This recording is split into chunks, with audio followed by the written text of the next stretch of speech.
You are connected.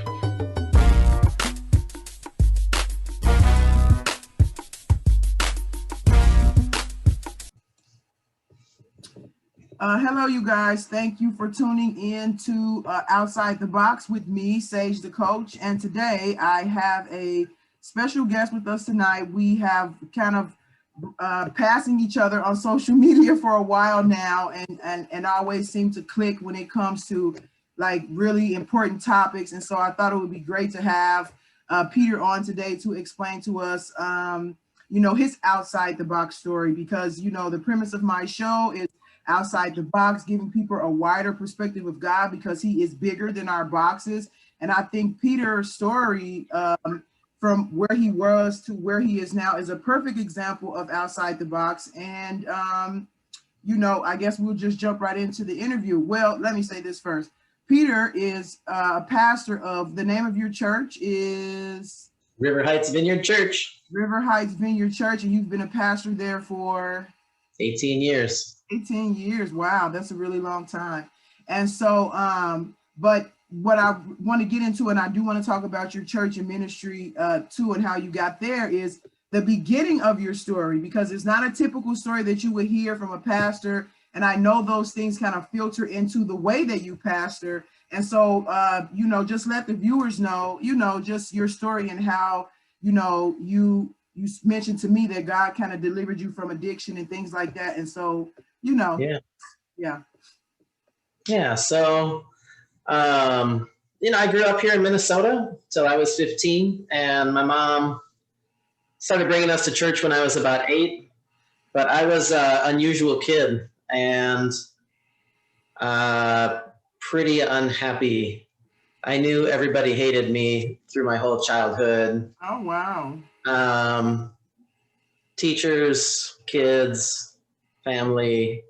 Oh. And in some ways, turns out I might have been wrong, but I was a miserable kid. I started getting suicidal thoughts at age 9. And, by 7th grade, my suicidal thoughts were pretty strong. My mom caught me with a knife over my wrist once. And she actually did love me. She was just overwhelmed. I was a difficult kid. No. And she put me in a Christian private school. And all the Christian stuff, I think I believed in God as a kid. But to me, God was a big, far away, like you talk to God, but he doesn't talk to you. Yeah. He doesn't have anything to do with your life, right? Mm-hmm. And so, I'd pray as a kid, but it wasn't to a God who personal. was with me. No, not personal at all. It was just me not having anybody else to talk to, Yeah. And so, as I grew up, I stayed in private schools because my mom stuck me in them, right? And we would take side jobs to be able to afford school. We were not well off. Mm-hmm. And when I graduated, I was going to go to college, and my girlfriend went to a Baptist school, and I really liked my girlfriend. And so I was not Baptist and not interested in Baptist, but I decided to follow her to Grand Canyon University down in Phoenix, which was Baptist at the time. Okay. And, I had been I was kind of a cross between a goth and a punk. I wore all black. I shaved parts of my head, and I listened to a lot of, aggressive and suicidal music, just music about killing yourself. And, I wish I could kill myself, but I don't have the strength to kill myself. I called myself a suicidal failure. I was still pretty miserable at the time. And I got to this school, and, I joined the theater because my girlfriend was getting a theater degree. And so I would do sound or lights or whatever. And then I started doing shows. And eventually I ran into drugs because, I was in the theater. Okay, wow. Okay, I didn't know drugs and theater went together, but thanks for that. Yeah. There's definitely some relationship there. It's like working at a restaurant. So once I started using, I couldn't in any way stop. And my drug of choice, as is true for a ton of people with like severe ADHD, which is me, weed was way my drug of choice. Okay. So I did like 16 different drugs. You know, I tried coke and crack and psychedelics and pills and really anything I could get my hands on. And But I how old didn't. were you? I probably started doing all that when I was 20. Okay, 20. Later than a lot of folks because I had been in these sheltered environments, you know? Yeah. Like, once I started using, I couldn't stop. And I got married pretty young. I think just turned 21. Was it the girl you were following around? Was it? No, it was not. She and I broke up, and she never would have married me by the time I was using drugs. She was a good girl. Okay. I'm still friends with her to some degree. Mm-hmm. But, you know, once I started using drugs, I really went off the deep end pretty quick. Like, I got high a few times, and then I got high on the weekends twice, and then it just had to be 24/7 all the time, period. Wow. Which is not how most people relate to weed. I'm not here to act like this is the killer drug that's murdering, you know, people. Mm. I'm just saying that for me, I had to be high 24/7. Mm. So I started selling and finding customers and smoking like excessive amounts, like literal all day, every day, you know? I can relate to that. Yep. And I mean, I can also relate to the portion of the depression because that's how it was introduced to me. I had a friend who saw that I was depressed all the time, and she actually suggested, well, maybe this can help you because she knew somebody who struggled with depression, and she said that it helped them. And so that's how I was introduced to it. And again, so it's like, yeah, the drug easily becomes a getaway from what you're already. Absolutely. Yeah. And so just like with you, my habit got out of control very, very fast. And it was like all day, every day. And to the point where to support your habit financially, you have to almost start selling it because it becomes too expensive to use it to that degree. So yes, I totally relate to that, but go ahead. Same page. So I had two things it did for me. One, I didn't want to die when I was high. And that's a legitimate good thing. It would not have been good for me or the world to kill myself, you know? Mm-hmm. And I spent a lot of time cutting myself and hurting myself in high school, early college. And when I was high, that was the furthest thing from my mind, you know, because I felt good. And then the other thing was I could pay attention. So I would get high and I could like sit in a chair and talk to people, or I could read a book that I didn't want to read, you know, like a science textbook or whatever. And those weren't really things that I had in my skill set at the time. I was, again, with the ADHD pretty severe.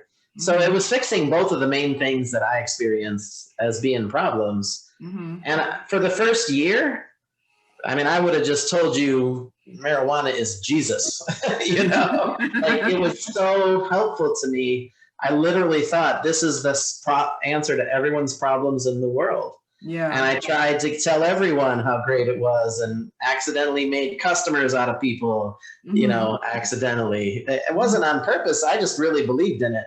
But about a year in, I wasn't getting this high anymore, no matter how much I smoked. Like I could smoke a lot of marijuana, and then I would not be all, like I'd have hallucinations early. I had a pretty strong reaction to it. A lot of high ADHD people do. But like it started wearing off, and then I noticed I was kind of killing my marriage. So, you know, the way I understand marriage is like you get stressed because things aren't right, and the stress motivates you to fix what's wrong. And if I got stressed, I got high and I didn't have any stress, I didn't fix anything. Like I never needed to fix anything because I was always fine. And the girl I was married to was also severely depressed. And I'd come home and she'd be in the dark staring at the wall. And I didn't know how to deal with that. And I just started getting high now, not to feel better or to pay attention, but like to avoid my problems. Yeah. And it didn't take long of doing that before I realized this is kind of killing me. It's ruining my relationships. I lost all my friends who weren't drug users because I drove them away with my relentless trying to get them to use drugs. My parents were helping me some with finances, but they didn't want me around my little brother because I'm like wearing homemade tie-dye and taking so many psychedelics. I'm talking about conspiracy theories, like they're listening to us through the smoke detector. And I was getting to a point where stoners are telling me you should not get high, you know, not the Christians. You know, the Christians, they gave up on me a long time ago, but like when the stoners are telling you back away from the bong, dude, you're not in a good place, you know? Yeah. And I started trying to quit. And I tried for 2 years, and I recall making it to 3 o'clock twice. And the way my brain worked, I'd get to 3 o'clock and I'd be like, I did it. I've been sober a half day. I'm normal now. I can get high like normal people now. And then I'm smoking up again, you know? Yeah, so yeah. I was really pretty ridiculous. And the using other stuff, like I'm lucky. The time I got crack, I didn't have enough money to buy more, or I wouldn't be here. My whole life would be over. And that's actually what I was thinking, because a lot of people have an issue with marijuana because they say it's a gateway drug to other things. And so I was curious, even when you were talking, what do you think stopped you from, you know, doing harder drugs, especially when you started to kind of lose the high from, you know, the marijuana? And yeah. That's the question. But go ahead. That's a good question. I think marijuana did enough, you know, making me less miserable and able to sit down was like really, in many ways, a gift. And I did see, so I never tried meth because I had like 3 friends start meth, and then they were carrying guns and talking about how people were after them. And I was like, I don't need to be doing that. You know, that's not the life I want to have. With crack, it was just, I actually think it was God. So just to be honest, like this guy came over and his name was Jimmy, and I thought he was my friend. And he said, dude, I got this ball of crack. You want to try it? Like I've heard you wanted to try it. And I said, yeah. And he said, let's smoke it right now. And we did. And I took my pulse and it got up to 210. And I felt miserable. I didn't like it. I don't like uppers. Like I'm already up all the time. I don't need uppers. I like to chill. And as soon as I got done, he's like, you know what? There's a problem. We didn't quite have enough. You actually need more. But I don't have the money. Do you have the money? So what he's trying to do is get a new customer, right? Yeah. Which I didn't see at the time. And I took out my wallet and I instantly wanted to give him all my money, even though I hated getting high on the stuff. Right. And I held out my money and I looked at it. And just what I experienced was it felt like God came in the room and put my money away. You know, so God was not talking to me at this time, and I was not talking to God at this time. Right. You know, I was exploring a lot of different religions and faiths, and you know, I had the Tao Te Ching and the Quran, and I mean, I was just studying whatever I could. Right. Because I figured there had to be something out there, because I'm taking a lot of psychedelics. You know, which messed up pretty good. So I did feel like a moment of God intervening in my life. Not that I had words for it, you know. So what was that like? Was it just like you were giving him your money and then all of a sudden you took it back, or like what you were thinking to do, suddenly you didn't want to do it anymore? So like, yeah, the way I experience God's voice is like a strong, surprising urge to do something I did not intend to do. That's good. That's good, right? Yeah. And so what happened was I took out my wallet and I had put rent in there. I was living in a crack complex with my first wife, because being a marijuana dealer was like super safe in a crack complex, and being white in a crack complex was super safe. Like the cops were racist and I was the good guy to them, even though I'm a drug dealer, right? Which is completely unfair, but a topic for another time, right? So I pull out my rent and I hold it out in front of me halfway to his hand, and I look at it and I just feel like a strong, feels like not coming from me, put that away.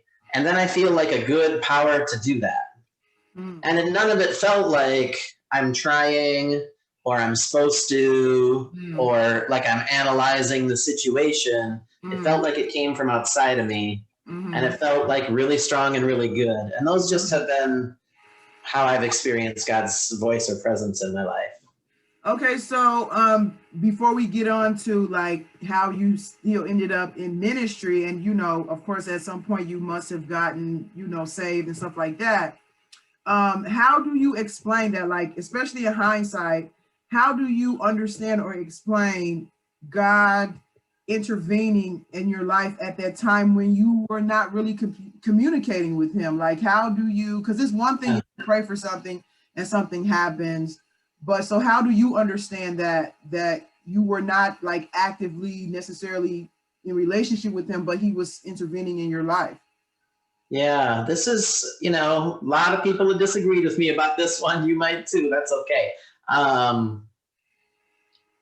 Is my life experience and therefore my belief about God, that it's not what we do that determines what God does.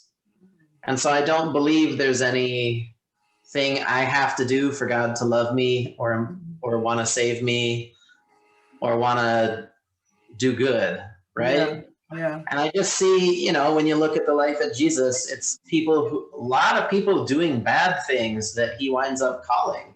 And so you can call it grace, you can call it mercy, God's love for the marginalized. Like I was a kid who knew I've always been hated, I'm always going to be hated. I want to die. I don't want my life to go any further. And I think God just had compassion in that moment, For me, it kind of sounds like maybe God knew in that moment you were going to step over into something. Maybe. Yeah. And so that's kind of how it sounds to me. Of course, I'm not God and I don't know, but it kind of sounds like he's like, this is the moment that's probably going to make or break Peter. So I need to intervene, at this time. She kind of steered him in a different direction. Yeah, I do think it was a key moment because I've seen you smoke crack 2-3 times. Yeah. That's a life-altering, unfortunate decision, right? Yeah, exactly. And I grew up, in the ghetto or the hood.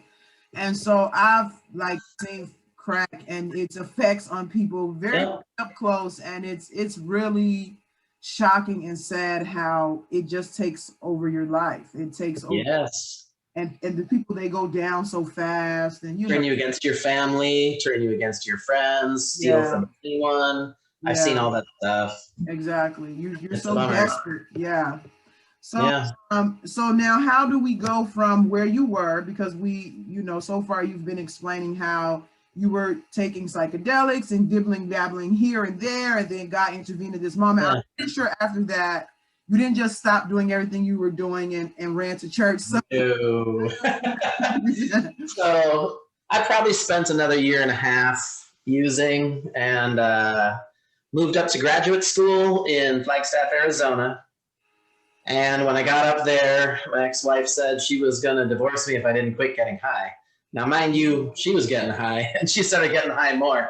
But like my brain got pretty broken and I was not easy to live with. Like I literally didn't have any stress about any relationship problems. I didn't care. I just smoked them away, And so she told me if I didn't quit by Easter, she was leaving me. And I literally immediately thought, I have got to get high as much as possible between now and Easter if I'm going to have to quit on Easter, right? And so I just started buying extra and packing extra. And she left before Easter, of course, right? Oh, wow. Wow. And when she left, I had kind of the beginnings of hitting bottom. I started trying to become an alcoholic instead of a stoner. So in my confused mind, I thought the problem is marijuana, and I know I can't live without using something, so I'm going to try something else. I started trying to drink every night, and it was really miserable, and I'm a terrible alcoholic. I like beer. I like brew my own beer. I like a good drink. I don't like 5 of them. I don't like that feeling, and I was throwing up every night. And 2 weeks later, she came back for a bit. And when she came back, I was so miserable and started getting high again. The alcohol thing did not work out, right? And I started getting high again, and she left again. And when she left the second time, It was like scales fell off my eyes, like happened to Paul in the Bible. And I realized I can kill myself now. Like up until now, I've been playing around. I've been hurting myself. I've been wanting to die. I'm ready now. And so I turned to head over to my kitchen and grab the knife from the knife block. And, you know, I can only tell you what I experienced. I felt like I bounced off the hand of God and I fell on my face. And weird things started coming out of my mouth that were all praises to God. I started saying, God, you're the king of the universe. You've made everything. You are God. I am so sorry, God. And I started praising God for like a really long time. I don't have any idea how long. And I felt like he came into my room and he held me. And I felt like he held me overnight. Wow. So I just kind of lay there on the floor, sobbing in my robe and knowing my marriage is over and I want to die and I'm ready to kill myself now. But experiencing God's overwhelming love and presence. And when I woke up in the morning, I never wanted to get high ever again, and I never have. Wow. And I lived with my buddy that we dealt with, and he would smoke and blow it all in my face. And I would just go, dude, I got to leave if you keep blowing it in my face. Like literally the desire left me for good. Yeah. Wow. You know? And, that was the beginning of a huge change. So I could not deal with my wife leaving me. And, you know, my parents were married till they died. My grandparents were married till they died. I never pictured myself going through that. And I felt so bad. And so I would get up in the morning and then I would fall over bawling and God would come and sit with me. And when he had sat with me, I could stand up and go brush my teeth. And I would fall over in the bathroom. Bathroom floors are gross. I would just lay there on the bathroom floor and cry. And then God would come sit with me. And I could get up and go to work and go to school.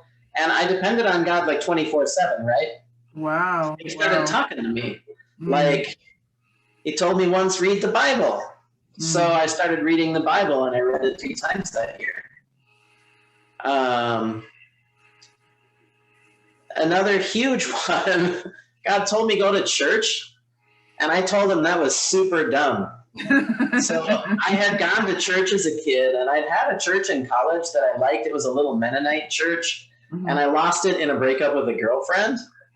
And so I started looking for a church, and I would take these disabled adults that I worked with at a group home, and I would visit churches, and I was just having the worst time, these kind of terrible stereotypical churches that people don't like these days. That's all I could find.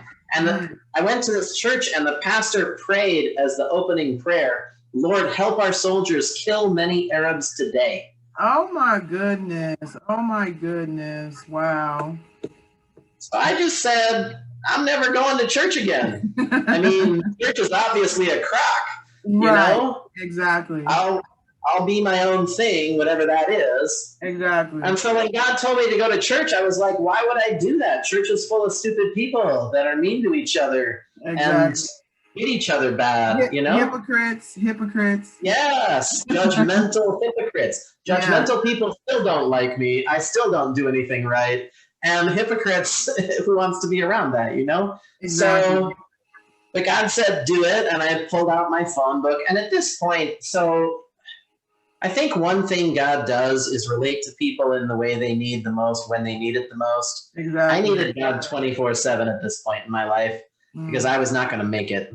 And I felt like God was with me pretty much 24/7 for a good long season when I first found sobriety with God's help, right? And so when he tells me go to church, I am now super comfortable with God's voice in my life and having one-on-one talks with him all the time, you know? And I pull out the phone book and he's like, go to that one. And it says Flagstaff Vineyard Church.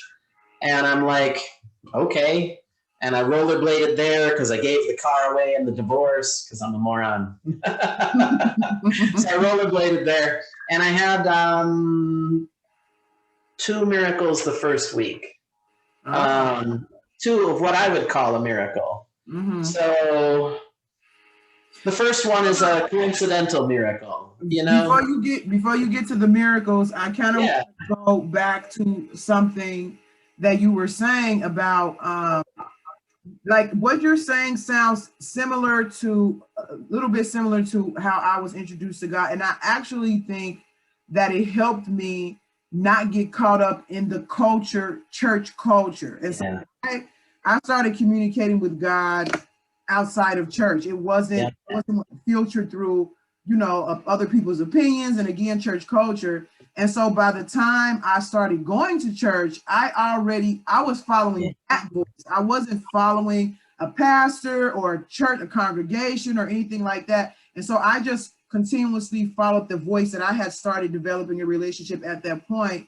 And that voice also told me to read the Bible and things like that. And so I think that's really, really important because so many people learn about God through this very, very narrow lens, and then they structure their whole understanding of God around it. And I always urge people to just seek the truth and talk to God yourself. Actually, you don't need a Bible to talk to God. At some point you might get there, but you don't need that. You need to just be open. It's have a heart-to-heart talk with your father or your creator, because that is where the rest comes from. And so I like to just kind of share my own experience with that also. Even when I talk to people outside of religion, sometimes even Christians, I would challenge them and say, because some Christians have more of a relationship with their Bible than they actually have a relationship with God. With God, yes. Yeah. And I'm like, put the Bible aside for a minute. Yes. Yeah. Yes. And so even when I come into contact with, other people who might of different religions, and, you get into those conversations where they want to know about your religion, I tell them, whatever you read and whatever you believe, put it aside. Just talk to them. You don't really, that stuff helps you to understand stuff later on, but the heart-to-heart connection is the most important thing. And that becomes guiding light for wherever else the relationship leads. And so I like to hear that somebody else, had that experience also, because I really think that has stopped me from really getting caught up in, because I've been to a few churches too, and most of them were bad experiences. That's too bad. If I didn't have that relationship, I could easily see me even getting caught up in that or getting discouraged from God because of it. Yeah.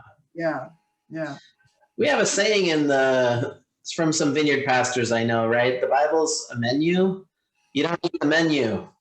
God is the meal, and the Bible helps you get to the meal. Exactly. You're not supposed to eat the menu. That's not what it's for. So yeah. And I sometimes will say God is not, the Bible is not God is not in the Bible. The Bible just tells you about God. If the whole Bible was God, it would be a book that had no ending. That's a very, very small portion of what it is. Yeah. So we're on the same page. Exactly. You got a lot of wisdom there. Yeah. And so I go to church, and the first thing that I call a miracle is maybe coincidental to people. So I was reading every day from the Old Testament, the New Testament, and Psalms. I had started in a one-year Bible, and a lot of them work that way. But I was like, that's not enough, one day's worth. I got to just read. And so I just read not randomly, but at my own pace through each of these things. And the pastor preached on 3 passages, one New Testament, one Old Testament, and a Psalm that I was in that week. And I'm like, that's crazy weird. That's one in a way more than a million weird. But the really big one, I had decided in my, post-drug addiction delusions that if I could fast for 3 days, God would give me my wife back. That's some drug addicted delusions, right? Yeah. But I just felt like if I can just fast 3 days, it's going to work out. God's going to give me my wife back. And 2 times I fasted 2.5 days and forgot I was fasting and ate dinner. And both times, my heart just crashed, and I was like, I just cost myself my marriage. I was delusional and sad, Wow. So I go visit this church, Flagstaff Vineyard Fellowship, and the pastor stops in the middle of the sermon and he says, I'm about to do something I don't even believe in. I've never done this before. I feel like God wants me to speak off the sermon. Someone's here and you've been trying to fast for a certain amount of time and you haven't been able to do it. And you feel like you've failed, and God wants you to know he loves you. Oh, wow. And I'm sitting here, there's not a ton of people in the room. It's not a mega church. This is maybe 150 people, in a side building. And I'm just like, wow. Okay, God, I'll come back next week. And I had a miracle that was maybe even better than those two the second week. So I come back the second week, and I don't know how to talk to Christians anymore. I kept, they would come over and say hi, and I would be like, you got any weed or whatever, just the things I'm used to thinking with people would pop up in my head, and I would be like, okay. I could not talk to these people. But so what I was doing with my life included a lot of, I would sit in my room. I had 3 roommates in grad school, and we didn't talk to each other. So I would just sit alone in my room, and I would pray, and I'd lay down on my face and cry and, pour my heart out to God. And that was a lot of my time. And after the service, the sermon was on something I don't remember, because who remembers sermons? I'm a pastor. And they're like, do you want to come up and have someone pray for you? And I came up, and this guy prays for me, and he's wearing a baseball cap, and I find out later me and him got nothing in common in the entire world. He's definitely like a country boy, and he asks if he can put his hand on my shoulder, and he leans over and he starts whispering into my ear, God has seen you alone in your room, lying down on your face, crying out to God. And he starts telling me all the stuff I've been doing, and he doesn't know me. Nobody in the city knows me. I quit doing drugs. None of my drug using friends come to church. I didn't have any other friends. And as he's telling me this stuff, I just start bawling, and I go, fine, God, I'll just keep coming, since you're going to come out of your way and speak to me through other people and all that business, I'm going to stay here. And the church was maybe 150 people. And it shrunk down to about 50 because the lead pastor and his wife, the worship leader, got divorced. And he left, and she left. Okay. And the church was, of the 50, at least 25 were from the men's, the homeless shelter and the women's domestic violence shelter. Okay, wow. And this was in when was this? This was the 90s, mid-90s. It was not cool to have a church where people with tattoos and piercings are greeting you, but that's what we had, and we were in a high school cafeteria by this point. Okay. And I loved the heck out of this church. Their music, they had these hippies doing jam band music, kind of rock and roll jam, Allman Brothers, Grateful Dead type worship jam music. It was awesome. And they loved me. So I started volunteering. I started making coffee, and I love babies, so I would take care of the 0 to 2-year-olds. They had little dividers set up where I could hear the sermon and hold babies, and I really loved it. And they suggested I go to InterVarsity Christian Fellowship because there were no college students in this church, and there were old locals who were conservative logger types. And then there were the homeless folks and the shelter folks. Okay. And I was lonely and sad all the time.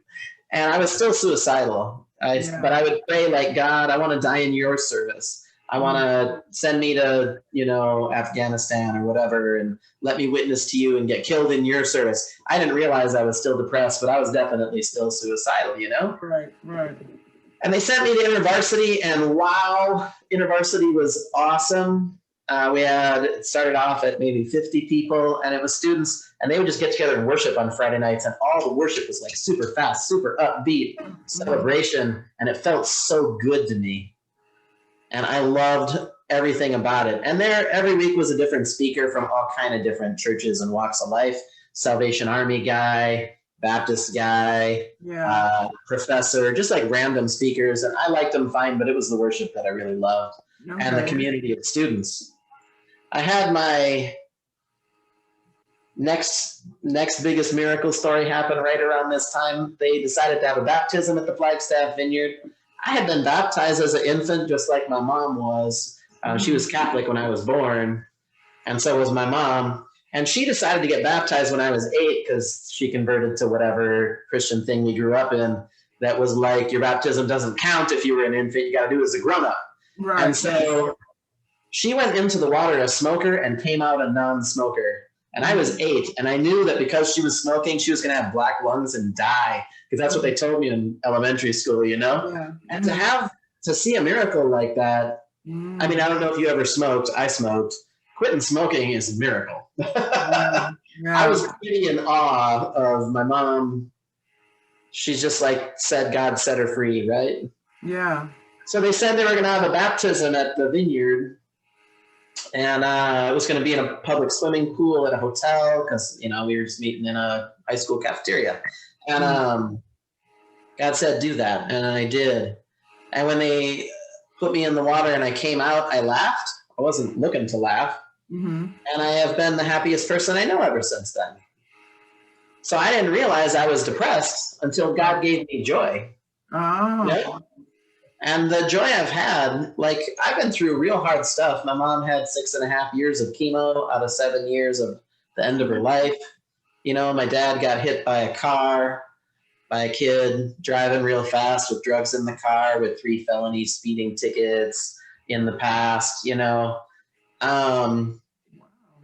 I have had a joy that goes with me that is not fake. It's not something I try to do. It's just a gift from God that I got at baptism. So I'm a huge fan. Like, I'm not Baptist. I don't think everybody has to get baptized. I don't really care how you get baptized. I don't like have a theology of what's the right way. I just think it's not going to hurt to get wet. And I got a miracle. Like, maybe you could too, you know? Right. Wow. Wow. So would you say at that point, that's when you didn't have problems with depression anymore after that? Correct. My life, so dramatic. It was just as big as God taking drug addiction away from me. Wow. Like, never fantasizing about hurting or killing myself again is a big deal. So from 9 to 23 is 14 years of that. Wow. And to have it gone is like, so when I tell people God saved my life, I'm not being like metaphorical. You know, I'm being literal. That's just my experience, is that God saved my life.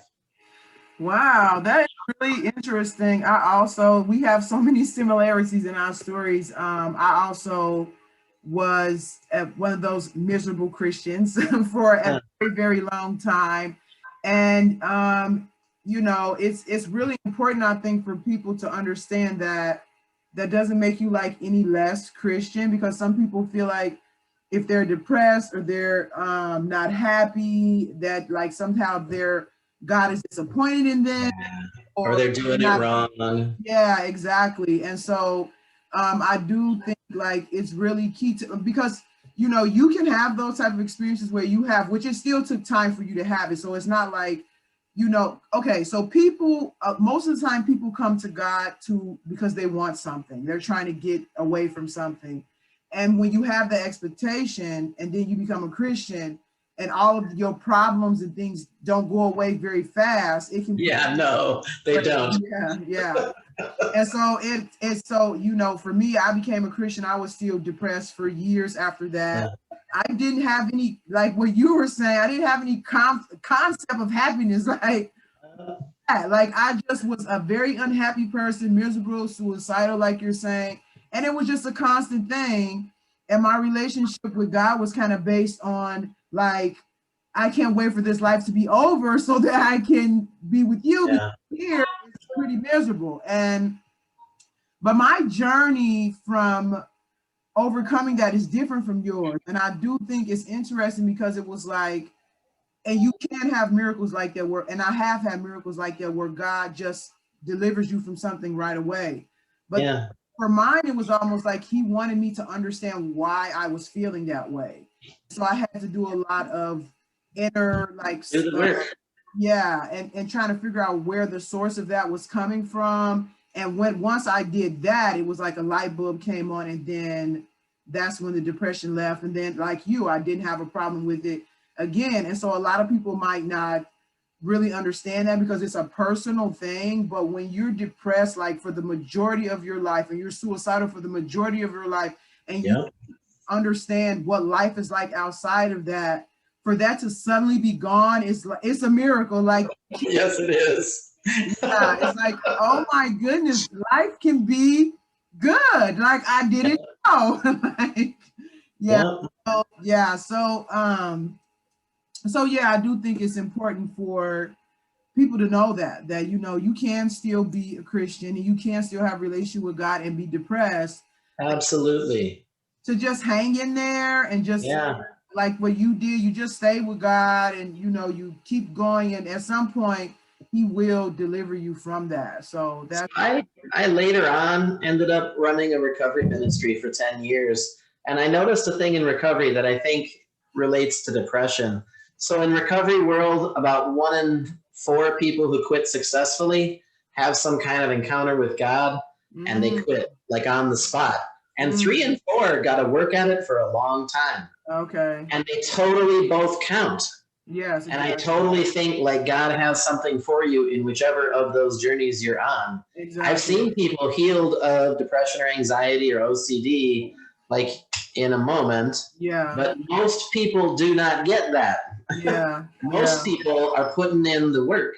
And putting in the work sets you free in some deeper ways. Yeah. So I know for a fact, like just because I got happy and quit drugs, I had some deep problems that were ongoing and did not get fixed at all. Yeah. And those, some of them I have managed to work through with God's help, and some of them I still have. Some things I'm still working on, you know? Yeah, yeah. So speaking of joy, you were talking about, I forgot what it's called, but holy laughter. Have you ever experienced that before? Yeah, so I have not had holy laughter myself. When I have these, so holy laughter, for those, you know, who may not know, is just this like God comes on you and you start laughing and you literally cannot stop. And people have laughed for 2 hours. People with depression have laughed for 45 minutes and then they're not depressed anymore. Like it's been some miraculous experience for people. I've not had that happen. I do have friends that's happened to. Okay. You know, when I have those like super intense things from God, what I experience is like super deep passion where I start, you know, most of this happened before I was a pastor. It's happened after I was a pastor too, but mostly this happened before I ever thought about being a pastor. I just start kind of like preaching alone to my windshield or to my bedroom wall. I'm just like shouting awesome truths about God that like suddenly feel like they change the nature of the universe. And I get full of like passion and zeal. And then, you know, it goes on for a while, then it goes away. Yeah. How about you? What's it like for you when God shows up in your life? I would say it, and I think it is indicative to how I just had so much, because I'm like a deep thinker, and so I'm always thinking about stuff. So when I was depressed, I was always like in my mind just going back and forth. So it was like a restlessness in me all the time, you know, trying to figure out why I was unhappy, what was wrong with me, you know, just, you know, trying to find my way. And so when God kind of comes into my life, it's like a peace, like a rest. Like I don't have to do all of that. I don't have to, you know, my brain can slow down and actually just, you know, be at peace and at rest. And so that's how it usually comes to me. And it took me some time to realize that was God because before I would fight it. Like I didn't, it was like somebody, if you think of like a child who was having a tantrum or whatever, I don't know if it's a good example, and then you try to hug the child and they keep having a tantrum, they don't just like receive the hug. I was so used to doing that when God would come with his peace, I didn't know how to just embrace that. It was like, I'm still like, no, but I got to do this. So I got, and so it took me some time to like, oh, this is God. Oh, I can rest, Yeah. So it took me It's safe. to go through that. So yeah, I mean, and that's kind of like, the premise of my show, like Outside the Box, is that people need to understand, like something that you said before that was very key, that God kind of meets you where you are. Like, you can be, like you said, a weed head, you can be depressed like you were, depressed like I was. But God is not, so many people have this idea they have to clean themselves up first before they can, go. Yeah.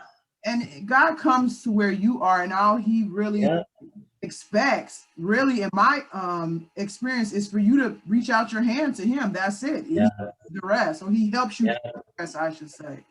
And so yeah, I like hearing other people's experiences. It just lets me know that God is, again, way bigger than even just my small experience, that he's way bigger than that. So that's right. So with your because so did you know, like, right away that you were going to go into ministry? I mean, I know you kind of developed a relationship talking to God, and it's even funny how you talk about you would just cry to God, because I did the same thing. I'm just crying to God all the time, and I'm like, that really I appreciate it now, because I know if he had nerves, I got on them, like, because I was just constantly crying, and like another human being wouldn't deal with it. Yeah. And so I'm wondering, like, right away, when you had your relationship with God and you're talking to him and getting to know him in that way, did you know right away you were going to go into ministry, or how did that come about? Yeah, so no way did I have any thoughts of going into ministry. I was in grad school for psychology, counseling, and I got a job, I'd say after about 2 years of following Jesus. I got a job in juvenile detention that turned into a job in juvenile probation, and that was like my dream job. It paid well in Flagstaff, Arizona, where you cannot get a good job. And you still can. Flagstaff is a small town, and it's beautiful, and it's impossible to get good work there. And I got this great job, and I just wanted to do this job. But one day I was with the university leadership team, which by now I was on. So I went on a trip to, inner city LA, come and see what God's doing in the city was really the purpose of the trip.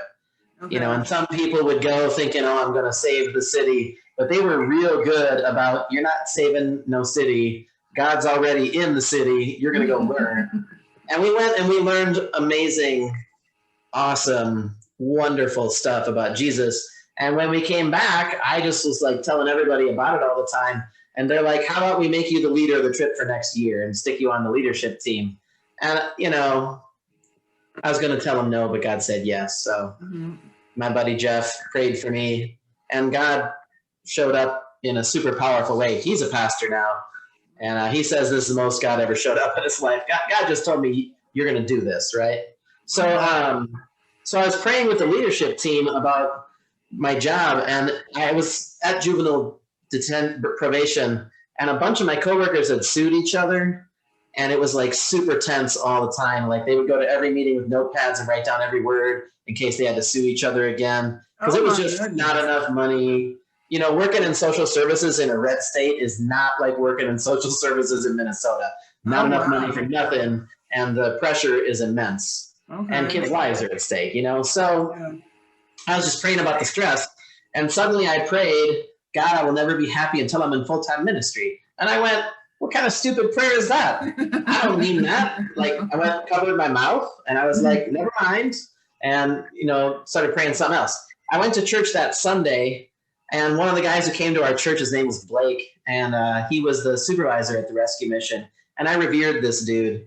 So the way to my heart is always to care for the poor at cost to yourself. Like, I'm going to admire you, even if I disagree with you about 50 things. If that's what you're doing with your life, I really admire that a lot.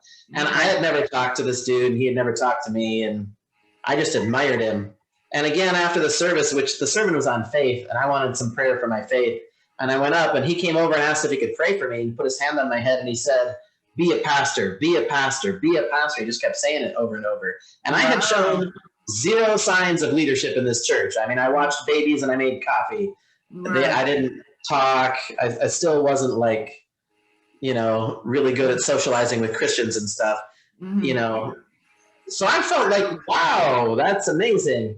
And so I talked to the pastor about that, and he said he felt like this was a call from God and that I should maybe see where that led. Okay. And so I spent the next 7 years just volunteering more and more and more and more, and having that word confirmed by different people at different times, especially pastors that I would serve under. And in the Vineyard, which is the church I belong to, churches kind of handle how you become a pastor from church to church. I did a distance thing called Vineyard Leadership Institute that had like academics and mentorship and leadership, but I did it in my local church. And eventually I just served myself into being youth pastor. And I really, to my surprise, loved being the youth pastor. I'm not, like I was never good at games. I'm still not good at games. It stressed me out so much if I had to come up with a game. What I liked to do was sit and talk with the kids. And to me, like a perfect youth group was an hour and 15 minutes, like 45 of it is us just talking in a circle. And the kids liked it, you know, it worked with the kids I had. And it grew some. It grew from maybe 3 to 30. And then I just kept getting, you know, pastoral promotions, for lack of a better word. You know, they made me associate pastor and executive pastor, and I've been lead pastor at my church for 6 years now.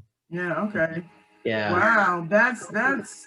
I mean, I have seen a lot of people, unfortunately, who, you know, as soon as they become a Christian, they want to be a pastor next week. They want people to follow them. They want to be the leader. They want to be in front.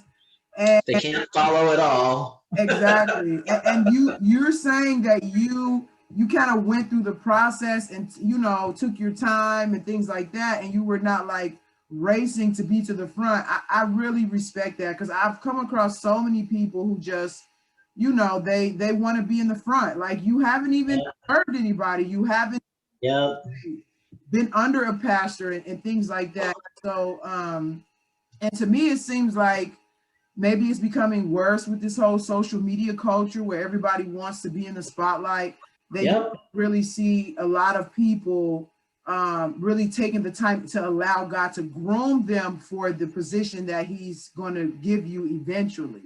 And so I really respect you for that. So that's good. Well, thank you. I appreciate the kind words. I do think I really strongly believe Christianity and all authority, all Christian authority is for service of the other person. Yeah. It is never to benefit yourself. Yeah. And I just think folks who want power should be far from Christian leadership. Those folks are bad for Christianity, you know?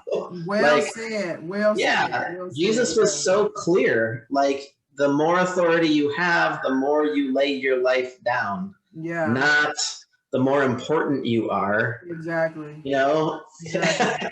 That's some other faith. Yeah, I agree. Yeah.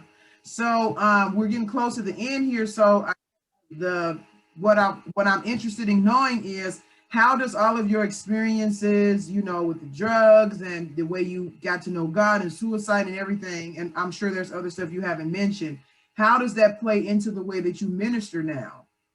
Yeah, that's great. My top strength, when I take the Strengths Finder, you know, is includer. I've been on the outside. I've been hated by everybody, you know?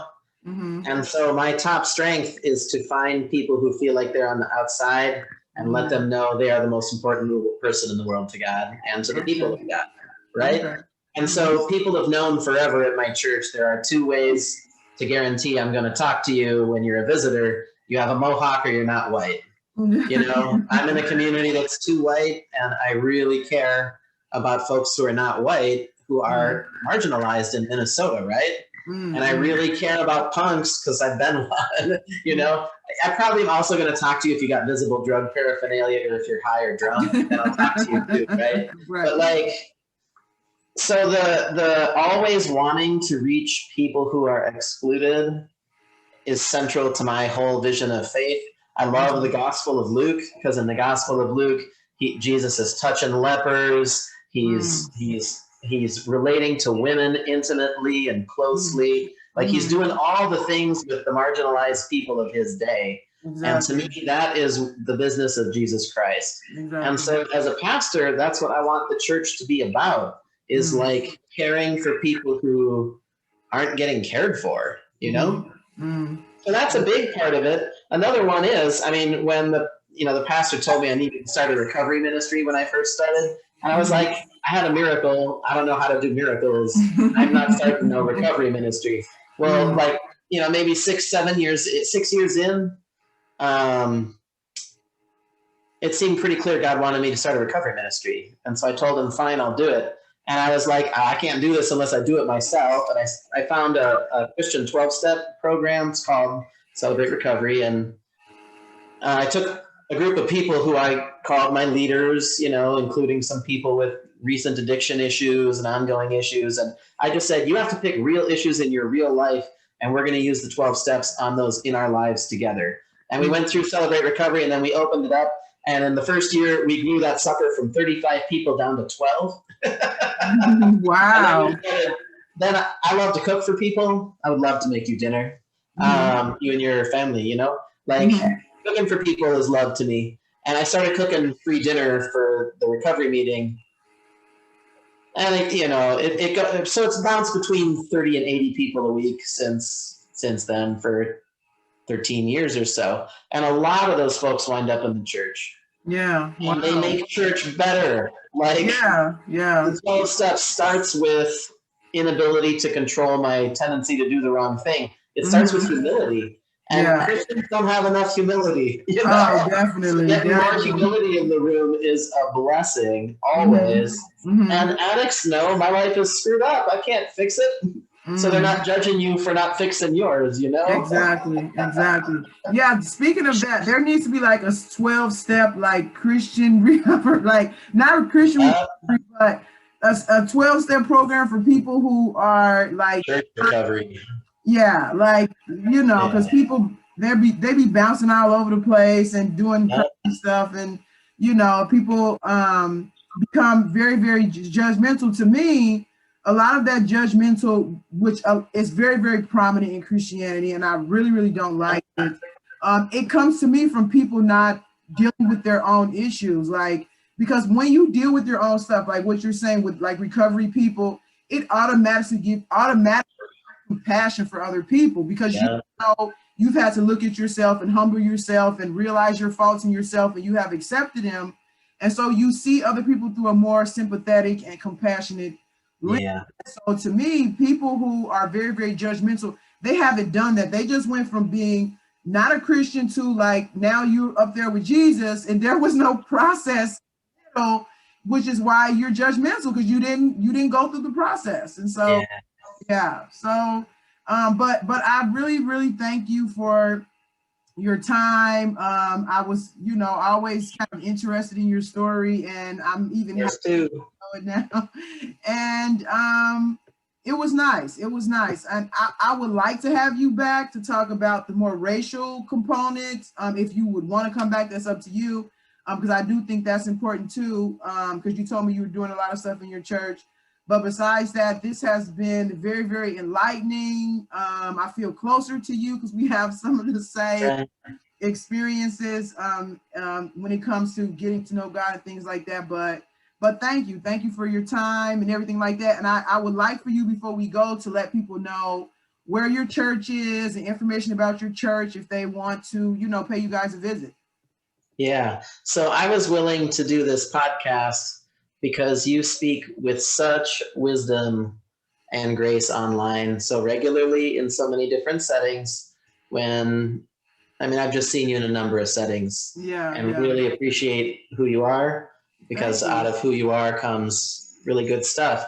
And so I would come back and we could talk about race as long as you talk at least half, right? Yeah. Like I got as much to learn as I have to offer. So Yeah, as sure. long as you're willing to do a lot of talking, sure, I come back. Yeah. As far as my church, River Heights Vineyard Church is in Inver Grove Heights. It's just off of 494 to the south. And our service times right now are 8, 9:30, and 11 on Sundays. We have a Spanish language 2 services, and the times on those services are changing, and I don't know what times they're changing to, but you can look us up if you want to find them. Our services are going to go to 8:45 and 10:30 sometime soon. We've been doing a service with no singing for COVID, and it's gotten small enough that we're going to shut that one down and go back to 2 services. So thankfully the vaccines are out and stuff. So thank you so much for just being yourself and being so open and inquisitive and gracious and wise. I really appreciate you. Yeah, thank you so much. I appreciate you also. And I'll let you go back and have your night, and we'll talk again soon. That sounds great. God bless. You too. Bye. Bye-bye.